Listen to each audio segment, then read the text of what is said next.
அனைவருக்கும் வணக்கம். நாடு முழுவதும் பொதுமக்கள் அனைவரும் கவனத்தில் கொள்ளக்கூடிய மிக மிக முக்கியமான அறிவு ஒன்று வெளியாகியுள்ளது. அதாவது நாம் பயன்படுத்தும் ரூபாய் நோட்டுகளில் புதிய மாற்றங்கள் கொண்டு வரப்பட உள்ளது. இதுல என்னென்ன மாற்றங்கள் என்பதை பற்றியும் மேலும் சில கூடுதல் தகவலை நம்ம வீடியோல பார்க்க போறோம். இந்த வீடியோவை முடிஞ்ச அளவுக்கு கடைசி வரைக்கும் முழுமையாக பாருங்க. இந்த பயனுள்ள தகவலை லைக் பண்ணி உங்களுடைய நண்பர்கள் அனைவருக்கும் ஷேர் பண்ணி விடுங்க. இப்ப அந்த சேனலுக்கு முதல்முறையா வரைக்கும் சப்ஸ்கிரைப் பண்ண பிரசுக்குங்க. அப்படி பக்கத்துல இருக்கக்கூடிய பெல் ஐகான் பிரசுக்குங்க. வாங்க வீடியோக்குள்ள போகலாம். இந்தியாவில் கடந்த 2016ஆம் ஆண்டு ரூபாய் 1000 மற்றும் ரூபாய் 500 நோட்டுகளை பண மதிப்பிழப்பு செய்வதாக பிரதமர் மோடி அறிவித்தார். இதை அடுத்து புதிதாக ரூபாய் 500 கொண்டு வரப்பட்டது. அதே போல 1000 ரூபாய் நோட்டுக்கு பதில் ரூபாய் 2000 நோட்டு அச்சடிக்கப்பட்டது. தற்போது 2000 ரூபாய் நோட்டுகள் புழக்கத்தில் இல்லை. இந்நிலையில் ரூபாய் நோட்டுகள் விஷயத்தில் ரிசர்வ் வங்கி புதிய மாற்றங்களை கொண்டு வர உள்ளது. ஆகையால் பொதுமக்கள் அனைவரும் இந்த மாற்றங்கள் என்னென்ன என்பதை பற்றி அறிந்து கொள்ள வேண்டும் என்று அறிவுறுத்தப்பட்டுள்ளது.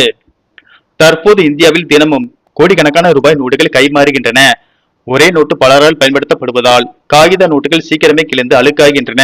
மேலும் கள்ள நோட்டுகள் அச்சிடப்படுகின்றன. இப்படி கிழிந்த நோட்டுகளை மீண்டும் மீண்டும் அச்சிடுவது அரசுக்கும் ரிசர்வ் வங்கிக்கும் பெரும் செலவை ஏற்படுத்துகிறது. இதற்கு பிளாஸ்டிக் நோட்டுகளை சிறந்த மாற்றாக கருதப்படுகிறது.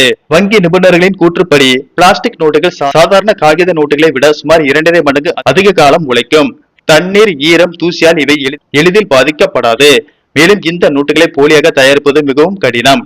இந்தியாவில் கள்ள நோட்டு புழக்கம் அதிகமாக உள்ளதால் பிளாஸ்டிக் நோட்டுகள் சரியான தேர்வாக இருக்கும் என்பதால் ரூபாய் நோட்டுகளில் புதிய மாற்றங்களை கொண்டு வரப்பட உள்ளதாக மத்திய அரசு அறிவித்துள்ளது. சமீபத்தில் வெளியாகியுள்ள தகவலின்படி காகித ரூபாய் நோட்டுக்கு பதிலாக பிளாஸ்டிக் ரூபாய் நோட்டுகளை அறிமுகம் செய்ய உள்ளதாக அதிகாரப்பூர்வமாக அறிவித்திருக்கிறார் மத்திய நிதியமைச்சர் நிர்மலா சீதாராமன். இந்த பிளாஸ்டிக் ரூபாய் நோட்டுகள் ஏற்கனவே புழக்கத்தில் உள்ள காகித ரூபாய் நோட்டுகளுடன் பயன்பாட்டில் இருக்கும். இதற்கான மூலப்பொருள் கொள்முதல் செய்யப்பட்டு உள்ளதாகவும் அச்சடிக்கும் பணிகள் ஆரம்ப கட்டத்தில் இருப்பதாக ரிசர்வ் வங்கி கூறியுள்ளது. இதன் மூலம் பிளாஸ்டிக் ரூபாய் நோட்டுகள் புழக்கத்திற்கு வர உள்ளது. ஏற்கனவே Australia, New Zealand, Vietnam, Romania, Brunei, Papua New Guinea உள்பட சுமார் 60 நாடுகள் பிளாஸ்டிக் நோட்டுகளை பயன்படுத்துகின்றன. ஆனால் உலகில் பிரபலமான கரன்சியான அமெரிக்க டாலர் இன்னும் முழுமையாக பிளாஸ்டிக் நோட்டுக்கு மாறவில்லை. அமெரிக்க நோட்டுகள் பருத்தி மற்றும் நிலன் கலவையால் தயாரிக்கப்படுகின்றன. தற்போது இந்தியாவில் பிளாஸ்டிக் நோட்டுகளை அச்சடிக்கும் பணிகளை மேற்கொண்டு வருவதாகும். இந்த பணிகள் முடிவடைந்ததும் விரைவில் இந்தியா முழுவதும் பிளாஸ்டிக் நோட்டுகள் அமலுக்கு வரும் என்று ரிசர்வ் வங்கி தெரிவித்துள்ளது. நன்றி, வணக்கம்.